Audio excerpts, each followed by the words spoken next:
Praise the lord. ఈ రోజు దేవుని వాక్యం సామెతలు 23వ అధ్యాయం 19వ వచనం. నా కుమారుడా, నీ హృదయమును యథార్థమైన త్రోవల యందు చక్కగా నడిపించుకొనుము. ఆమేన్. ప్రియమైన వారలారా, హృదయం మన ఆలోచనలను, ప్రవర్తనను, నిర్ణయాలను ప్రభావితం చేస్తుంది. కనుక హృదయంను యథార్థమైన త్రోవలందు నడిపిస్తే మన జీవితం కూడా సరైన దిశలో సాగుతుంది. దేవుడు మనల్ని ఎల్లప్పుడూ తన వాక్యపు వెలుగులో నడిపించును. ఆయన మార్గాలు న్యాయమైనవి, సత్యమైనవి. ఎప్పుడైతే మన హృదయం యథార్థతను విడిచి అక్రమంగా, అన్యాయంగా, తప్పుడు దారులను వెతుకుతుందో మన జీవితం చీకటిమయంగా మారుతుంది.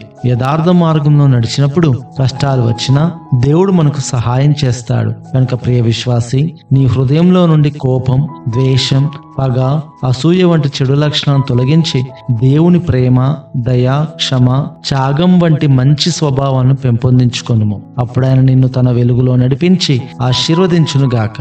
ఆమేన్.